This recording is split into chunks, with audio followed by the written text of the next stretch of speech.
Hello, everyone. It's Professor Buzzkill here, busting myths, taking names. It's early July, and in early July in these United States, we are almost always talking about the 4th of July, the Declaration of Independence, things related to the American Revolution, and also more generally, things related to what you might call liberty in the broadest sense. And it's so fortunate for you that we have Dr. Shira Lurie on the line, the author of The American Liberty Poll, Popular Politics and the Struggle for Democracy in the Early Republic. Dr. Lurie, thanks so much for coming on the show. Thanks for having me. Dr. Lurie, this is so important, this book, not just because of the fact of liberty polls in the early republic and the revolutionary period, but also the fact that liberty polls are kind of gone in, contemporary life. And these kind of polls as sort of a central icon to rally around and things like that don't really exist anymore. So do you mind telling us a little bit about what a liberty poll was? Liberty polls were basically very large flag poles, almost. They're tall wooden masts, which would have flags or signs with political messages. So during the imperial crisis, patriots raised liberty poles, and they had decorations on them that say no taxation without representation, downfall to tyrants, that type of thing. And then in the early republic, we have protesters returning to the tradition and raising liberty poles to protest taxes being passed by the Washington and Adams administrations. Yeah, that's one of the amazing things about the early republic. A lot of people tend to think once independence is achieved and the United States is broken away from Great Britain, then everything is fine and everybody is happy. But as you point out, there are big controversies over what the new nation can do, who the new nation can tax, and who they can tax, what they can tax it over, and things like that. So the question of liberty, even is still contested in this period. And I've always found that absolutely fascinating. I'm very jealous of you early republic people. Yeah, that's exactly right. It's not just liberty, and is liberty something that the government secures for people, or is liberty, something that individuals enjoy when they're free from government restriction? These are questions about, liberty in the republic. So what does it mean for citizens to now elect their own government, to elect their own representatives? And there's kind of a classic dichotomy or sort of spectrum in the early republic. The tyranny versus anarchy dichotomy sort of is at the heart of every political debate in the period. And the question is really, how much liberty can you have before you get tyranny or anarchy, right? Mm-hmm. Is too much liberty, some would argue, will lead to anarchy, and too little liberty will lead to tyranny. And that's sort of the crux of the first two political parties that emerge, and that's at the heart of these debates over liberty polls as well. Yeah, so it's not just the question of how much liberty should be allowed and what counts as liberty and what doesn't count as liberty, but how liberty is, if you will, literally symbolized in a physical thing like a liberty poll. Mm-hmm. So you show that, this is not just some sort of odd thing. There are one or two of them in the early republic. There are quite a number of them. And also they are a big deal in the sense that people talk about them. People use them as a rallying point. They have to be protected in some way. Sometimes they're cut down on and on and on. But here I go again, rambling on when I should let you ramble on because you're the expert. No, you've encapsulated it perfectly. So there's over 100 liberty polls raised just in the 1790s. Wow. There's sort of key moments, and that's recorded liberty polls, I should say, where we have records of them. So during the Whiskey Rebellion, a tax resistance in 1794, there's about 40 that are raised that we know of. And then in 1798 and 1799, when the Adams administration passes the Alien and Sedition laws and also a new tax called the direct tax, we have about 70 more being raised then. So there's sort of two key moments where the bulk of them are raised and, as you pointed out, destroyed. But yeah, the idea is poll raisers are worried about tyranny, right? They believe that the citizen's role is to be watchful of the government, make sure that it doesn't overreach with new taxes, new legislation, and so on. So they raise liberty polls to recall the American Revolution, to say, we raised liberty polls then, we're going to raise them now. These are going to be the center of our resistance. We are going to pledge our non-compliance at the liberty poll. We are going to call tax collectors to the liberty poll to face public justice, and so on. And those on the other side, those who are fearful of anarchy see these liberty polls as a challenge, as a danger to the new republic. And crucially, they're saying, okay, we understand we raised liberty polls, in the 1760s, the 1770s, the 1780s, but now we have a different political system. It made sense when there was no institutional accountability in the imperial system, right? When we didn't elect our own representatives, when we had no say in parliament, that we needed this kind of crowd action. We needed this kind of grassroots organizing to protect our liberty. But the whole point of the revolution was that we now have representative government. We have a new, better system, one that does have institutional accountability. So to challenge, to undermine a government of our own making, to resist laws passed by the will of the majority, that's totally unacceptable. That's an incompatible method with this new system. You cannot just resist laws you don't like. The idea is we have elections. So if you don't like what the government's doing, you vote them out at the next election, but you can't raise liberty polls, you can't protest, you can't resist laws that you don't like. That's no longer a legitimate form of politics in a republic. So that's sort of where the two sides differ, and where we get some people raising liberty polls believing firmly that they are protecting the revolution's legacy, that they are protecting American liberty, and people tearing them down, saying with the same arguments, believing that they are the ones defending the revolution, believing that they are the inheritors of the patriot movement, and that they are the ones saving the republic and protecting American liberty as well. Yeah, because you have the Federalists, the people who were in charge right after the revolution, more or less saying, well, we've now done what we wanted to do in getting rid of the of British rule, and we have this new republic, and trying to undermine the republic, which everyone presumably supported at the time when it was being founded, is almost treasonous, and also, as you say, leads to anarchy. Yeah, exactly. The stakes felt so high for them, for everyone, of course, right? Nobody knew that the American experiment, quote unquote, was going to succeed. Nobody expected it to succeed, really. It was an extraordinary gamble, right? And so to Federalists, to undermine the government was to risk the failure of this experiment. It would either undermine the government from within, leading to some sort of further revolution and instability, or it would sort of weaken the American Republic, and so invite invasion from the French or maybe the British again.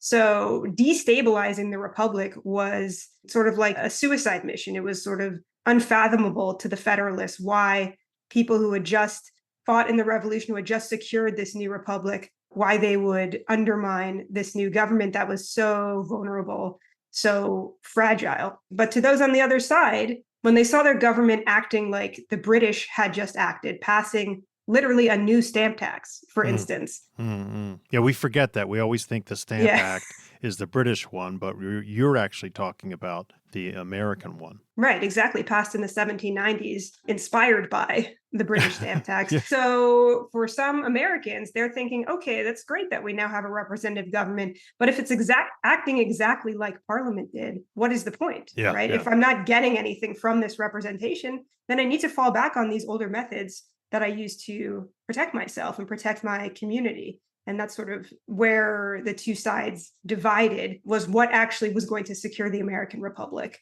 Right. Both believed that they were the ones who were trying to protect this experiment, who were trying to ensure that, monarchy did not return, but they disagreed on, the fundamentals of what the actual tactics were and what they actually were protecting. But this also reminds me of the fact that, again, something that's completely overlooked or smothered by American sort of patriotic history or nationalistic history is that there was a lot of debate over the Constitution itself. The reason why we have the Federalist Papers as a spin doctoring thing to try to get New York to ratify the Constitution is because a lot of people opposed literally to a lot of the provisions in the Constitution. So it's not as if the minute the framers of the Constitution get out of Philadelphia, the country's 100% behind the Constitution, and then that just continues to roll out through the early republic. It's astounding how diverse political opinion really was. That's exactly right. And I think sort of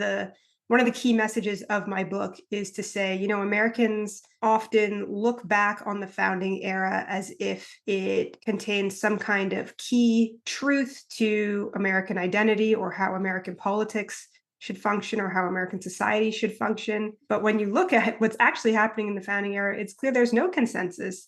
There's no sort of fundamental truth available. They fought then like they're fighting now, right? Over these core questions about what it means to be an American citizen, what it means to live under a government where you elect your own representatives, who can protest, when can they protest, how can they protest? These are questions that, Americans in the 1790s were debating, just as they are questions that Americans in 2024 and beyond, I'm sure, will be debating. So it is a kind of odd thing when it is so common in American culture and society, and even in American politics, to harken back to the founding era, to harken back to the Constitution, to harken back to these sort of larger than life figures and say, they were doing it right. If only we could sort of puzzle out what it is the founders intended or what they wanted or what they meant by this in the Constitution, then we would be okay. We could solve whatever problem we're facing now. But to those alive in the 1790s, that would have been, I think, a kind of ludicrous proposition. There was no fundamental agreement. There was no kind of divine truth handed down by the Constitution. Political culture, how politics would function, was an open question. People at all levels of American society were debating what it means to be an American citizen. Those debates have not been resolved. And maybe it's a good thing that we continue to debate it. Obviously, in many ways, it's gone further than a debate and become violent. That's a bad thing. But to have these things continually talked about is perhaps a good thing. But going back to the polls themselves, first of all, it reminds me, and everyone will know about these things, liberty trees, and there are a lot of liberty symbols being used. But the poll is so common at this time, and also such a really big deal. And I mean that big in a physical sense. I'm looking at the poll. It's on the cover of your book, what's known as the Fifth Liberty Poll on New York Commons, and it is massive. We're not talking about a basketball pole or something 15 feet high. This thing has got to be 40 feet high if it's an inch. So erecting them was a big deal. It must have taken a lot of time, and a lot of thought, and a lot of effort. Exactly right. So there's sort of two, I think, really important things to think about when we think of just the physical size of the Liberty Pole. The first is, as you mentioned, you can't raise one alone, right? This is a community event, and it's embedded in a lot of the sort of political rituals and street theater that we think of when we think of the colonial era and so on. But importantly, it's also, once the Liberty Pole goes up, those who see the Liberty Pole can then read it as something that's standing for the community's ideas, right? Or at least a large section of the community. People know that whoever raised that Liberty Pole had the backing of a large number of people. And that's really important to sort of mark public space in that way, to say this is what this community believes, which of course then provokes those who may disagree to want to cut it down. Right. But the other thing is just how visually striking these poles are. These were probably the tallest thing on the landscape easily. Yep. Right. Yep. Liberty trees, of course, had their place and they were very important. But Liberty poles were so visually striking, were so sort of demanding of attention, that they really were a potent symbol for sure. And of course, they're painted. There are slogans written on them. They often have banners flying from them. Talk to us about those things, because those parts of it, the adornments of the Liberty poles, if you will, could make a book in themselves. Exactly. These Liberty poles, sometimes people ask me, are they kind of symbols that you could project your own views onto? Are they kind of like a slippery symbol? And the answer is no. People were incredibly clear what their poles stood for. They would have clear signs, clear flags saying, no whiskey tax, no sedition bill, and so on. So they were targeting specific pieces of legislation. They were extremely clear about what their message was about. What's interesting, as we get into the latter half of the 1790s, we see sometimes French liberty caps on top of Liberty poles, and one Liberty pole even flies the French flag. And this is like a 5-alarm fire to Federalists. This is so alarming, because part of this worry about, anarchy and undermining the government and so on is these fears of the French Revolution and a kind of contagion of these radical ideas coming to American shores, and even like French puppets in America, kind of a sort of undercover enemies facilitating some kind of French invasion. So all of that plays into the alarm with which Federalists view these Liberty poles. So the decorations, in addition to kind of just declaring political ideas, also kind of stoke the fears of the other side. Now, also, you talk about how they are contested physically. Mm. Putting them up can sometimes be difficult because they're opponents, but then also keeping them up can sometimes be problematic because they're attacked. This was one of the most fascinating aspects of the book for me, the fact that people really went after the polls themselves. Right. And it seems sort of like, I don't want to say an overreaction, but it can in a way seem silly to us that people would literally come to blows over, a wooden pole. But again, when we think about what they stood for, it's less surprising. So one anecdote that I think is pretty revealing is during the Whiskey Rebellion, George Washington actually uses reports of liberty poles being raised, especially in parts of Maryland and Virginia. And he says, oh, the flame has caught in Maryland. In other words, the rebellion is spreading from Pennsylvania to these other states. And he uses that as some justification to send troops further into the West. So this idea that liberty poles are being raised sort of means the revolution potentially is spreading. And so when you think about a liberty pole going up in your community, this is not just potentially signaling, okay, I dislike this tax. This is signaling I stand in opposition to the government. I'm inviting federal troops into my community. And so if you are afraid of that, or if you oppose this type of politics, then you might want to get rid of that symbol. So we see, just as people are mobilizing together to raise liberty poles, we also see people mobilizing together to tear them down. And sometimes it's not even just about toppling the pole. Sometimes it's about completely erasing the pole from the landscape. So they'll chop up the pieces of the pole and bury them. They'll burn the pieces of the pole, like a complete erasure, which again sort of speaks to the potency of the actual physical symbol of the liberty pole. This means, people fight in the streets over liberty poles. People place armed guards to defend their liberty poles from these potential attackers. There's one story in the book about a newspaper editor being whipped because he won't give up his sources over one of these liberty pole destructions. There's these stories then, they kind of ripple out from the partisan press. They become kind of national stories, these contests over liberty poles, and they affect elections as well. So it's really in the fighting that we see a kind of intimate partisan politics, a sort of intimate reckoning with these ideas that then has all kinds of consequences reaching the highest levels of politics and government. Well, then let's talk about the Whiskey Rebellion. This is an example of something that happens in the 1790s and is a major bone of contention in the early republic, and in fact is the Washington has to call out troops to help put it down. In fact, has to lead troops to help put it down. And there are a lot of liberty poles used by the Whiskey Rebels or people sympathetic to the Whiskey Rebels. What was the Whiskey Rebellion? So in 1791, the federal government passes a new tax on whiskey. This hits certain people very hard. In particular, it hits farmers in Western Pennsylvania hard because they distill their grain into whiskey to bring it to Eastern markets to make it sort of easier to transport their product. They also kind of use whiskey as a barter system in their local economy. There are all sorts of ways in which whiskey was really central to life and the economy of Western Pennsylvanians. So when this new tax is passed, they are furious. They think it is a clear failure of representative government, that obviously these, politicians in Philadelphia have no idea what it means to be a farmer on the frontier. They just fundamentally do not understand. They seem to be as ignorant to local conditions as, again, MPs were under the imperial system.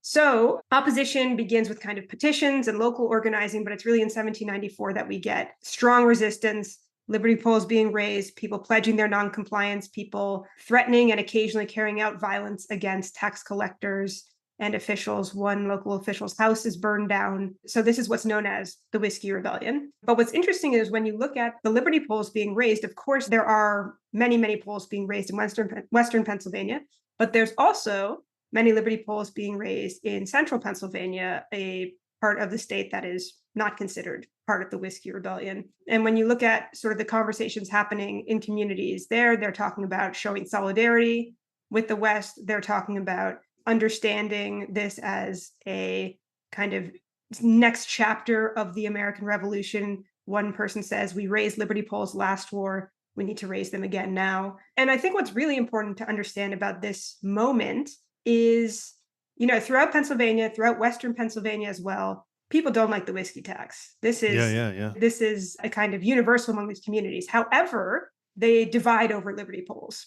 So often the Whiskey Rebellion is kind of told as a story of East versus West, or sort of wealthy elites versus ordinary farmers.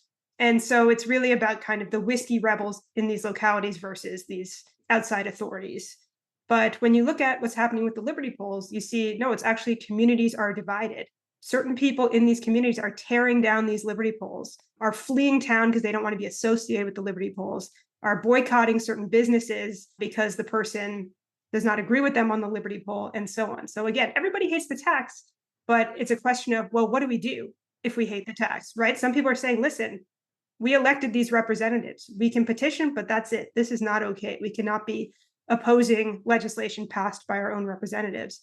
So the Whiskey Rebellion is really a kind of critical inflection point for all these questions that were kind of bubbling below the surface to come up for Americans to say, okay, now we have a real question. We have a real problem to figure out. What do we do when we don't like what our government is doing? What do we do when we feel like what the government is doing is threatening our livelihood, is threatening our liberty, and so on? So I think it's important to understand the Whiskey Rebellion, not just as a tax resistance or a kind of regional conflict, but really like the first key moment of the early republic under this new constitution, where Americans had to figure out what their power was as citizens and what their politics should look like. Yeah, and it's spread across the entirety of, as you say, the whole stretch of the, if you will, what is now the Pennsylvania Turnpike, runs from Philadelphia to Pittsburgh, and even in places in the center of the state, there are whiskey rebels, or people who are sympathetic, and there are polls, and it reminds me a lot of the Trump barns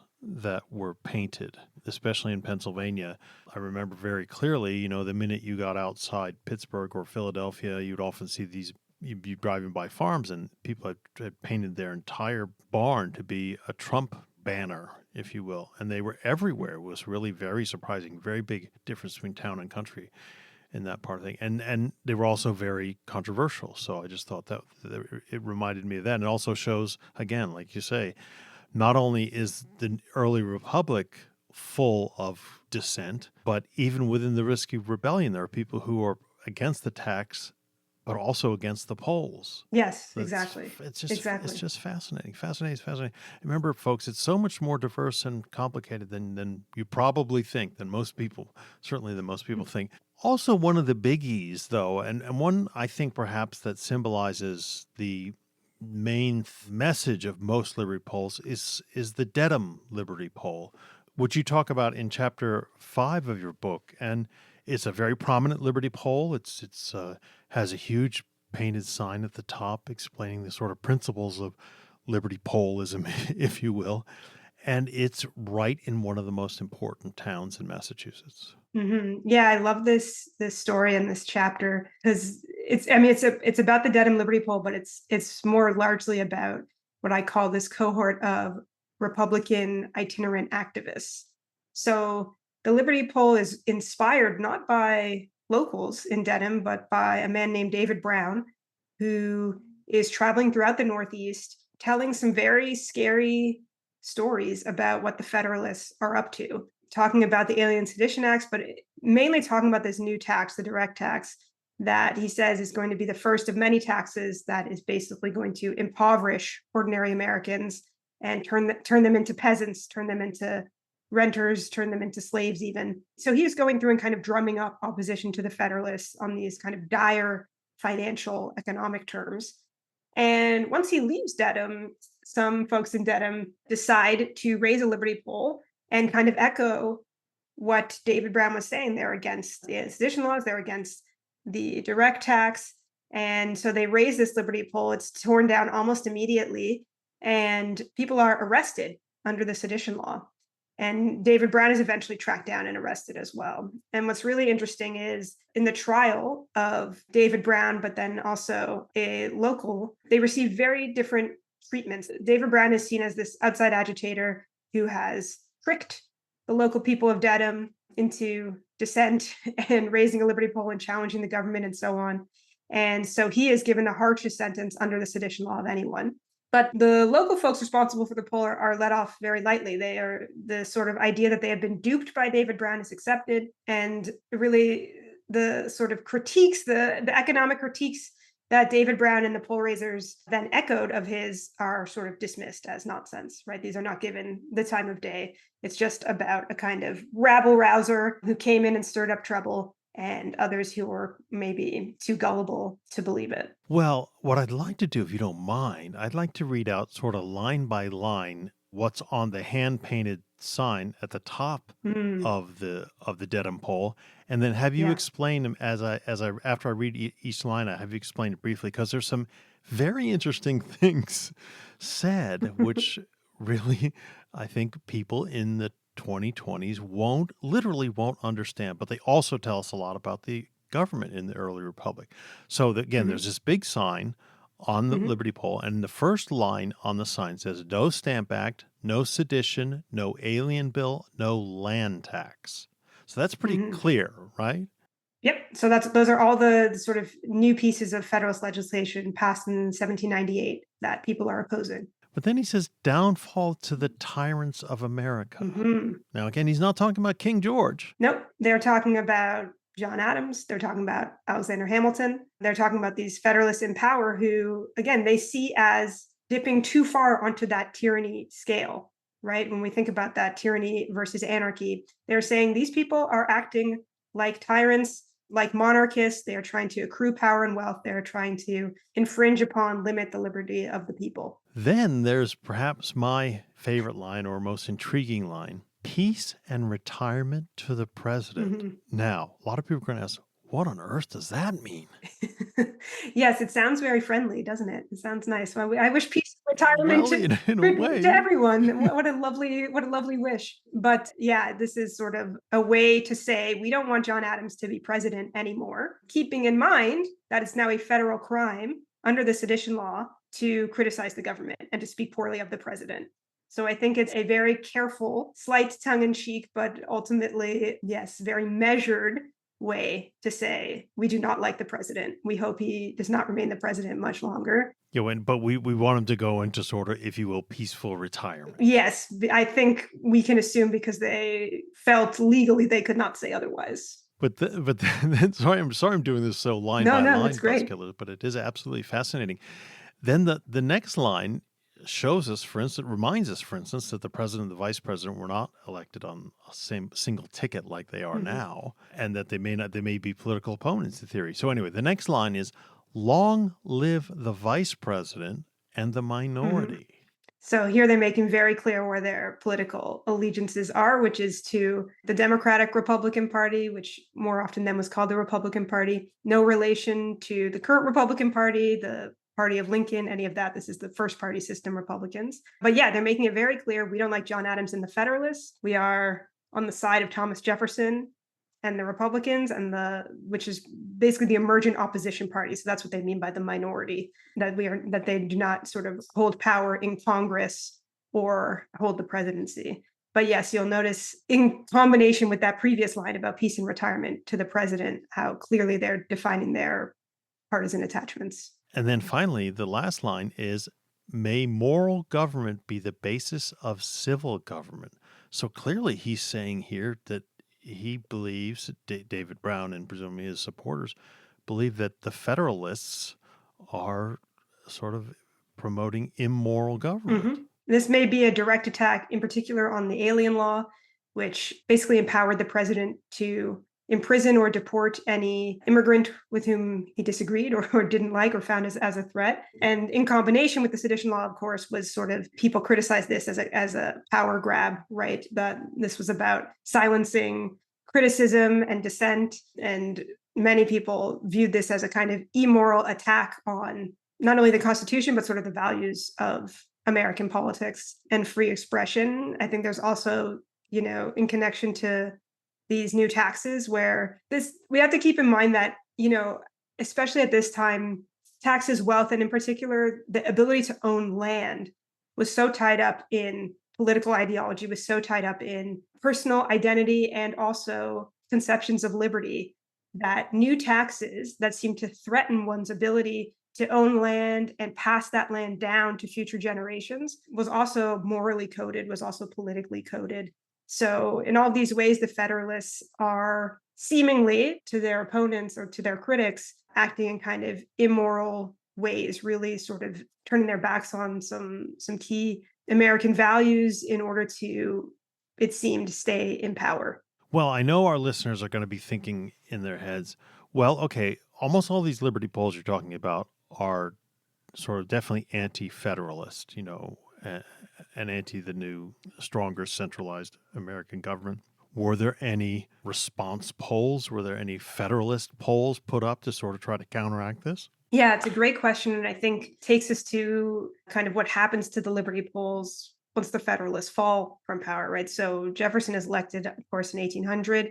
The Federalists never again win a big national election. And so you would think that, okay, now the Federalists are the opposition party. What does their dissent look like? Are they going to raise Liberty polls and so on? And the Federalists are now caught in a really difficult bind because they're the opposition party, but for the entire time that they were in power, they denied the legitimacy of an opposition party, right? They said criticizing the Right. government is undermining the government and so on.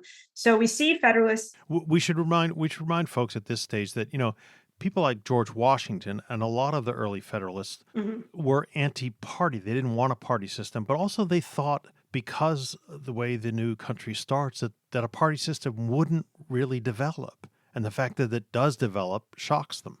Right. They sort of believed or hoped that America could be sort of governed basically on consensus, right? That is how Yeah.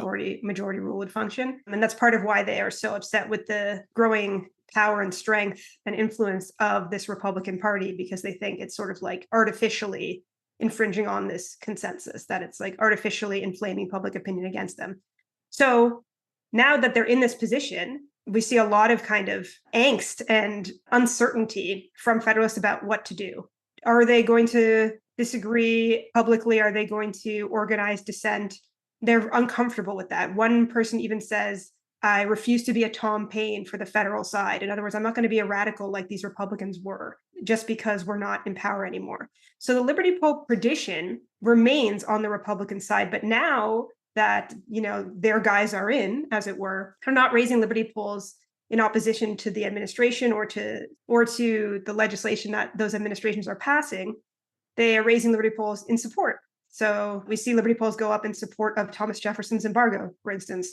When the War of 1812 breaks out, we see liberty polls go up as kind of patriotic emblems. And then once we get into the second party system, we see the fundamental transformation that happens with the liberty polls, which is they become purely partisan, but also purely electoral symbols. So they're no longer Right, about right, right. opposing pieces of legislation. They are just about getting your guy elected. So people raise lots of hickory polls for Andrew Jackson, but they also raise ash polls for Henry Clay. So we see Whigs and Democrats have lots of liberty polls. And there's way more liberty polls raised in the antebellum era than there were in the early Republic.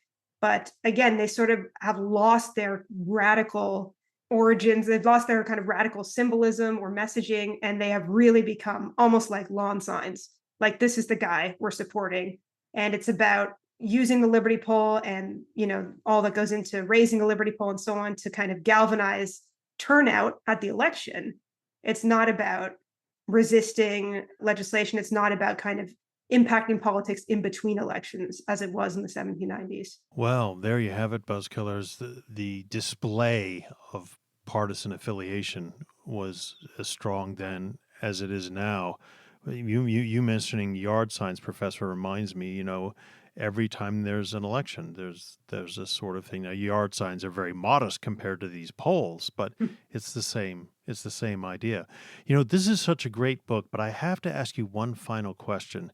And maybe the University of Virginia Press is never going to send me any more books in the future after I say this, but this is an extremely visual topic. And yet there are not very many illustrations in the book. Were you restricted by sort of cost purposes, or are there just not enough existing depictions of liberty polls from this period? Yeah, what a perceptive question. Sorry. Yeah. No, no, no. You're I may right. be getting in trouble. No, no, no, not at all. You're right. There's not very many depictions. You'll notice there's only one image that's actually from contemporary to the time period I'm talking about, which is Yeah. the drawing from the New York Liberty Poles. That's from the Imperial Crisis, actually. All the other Liberty Pole depictions are paintings from the 19th century. There's not any that I could find sort of contemporary illustrations. But I think what's important, if I could sort of spin it in my favor, which is, Put up a people Liberty poll about this subject. about this topic. People who were learning about these Liberty Pole conflicts, they were reading about them in the newspaper, right? They didn't have Oh, I see. images. They didn't have images to look at. So unless there's one in your town, you don't yeah, exactly. really. Probably not. Okay. Or you're not, or if you're riding past them or whatever. You know what I mean? So if you're, down in Georgia and you're reading about the Dedham Liberty Pole, this is, how it's described, how the Federalist press describes it versus the Republican press and so on. And that really is what's happening in the book, right? It's these sort of verbal depictions. So if we could spin it in a positive way to say that actually, the experience of reading the book is closer to the experience of living through this era. But yeah, you're right. What's also notable is that the visual depictions are of these revolutionary Liberty Poles. They're not of the 1790s Liberty Poles. There's nothing. Yeah. There's no paintings done of Liberty Poles raised in Dedham and so on. So again, just kind of reminding us that the way Americans remember the founding era is one of a kind of mythical consensus, where if we were to really remember the Liberty Poles of the 1790s, it would be a story of contest, right? It would be a story of fighting over the instability of some of these concepts at the heart of American politics. And that is potentially uncomfortable. Well, I can't think of a better thought to leave this episode on than that one, because that's exactly what your book is about, right? The uncomfortableness with the uncomfortable feeling that so many people have with this new government, and it's a sort of feeling, a queasy feeling that continues throughout American history. So let me just say thank you, Professor, so much for coming on the show. Thanks for having me. It's been fun. Yes, Buzzkillers, as you know, the American Liberty Pole, Popular Politics and the Struggle for Democracy in the Early Republic is on the Buzzkill bookshelf. It's there for you to get. It's out in paperback now, and it's really, really a great read. It's not an 800-page tome, right? It is, nice and manageable, and we're very grateful for that. And so I really hope you rush out and get it ASAP. So until next week, I will talk to you later.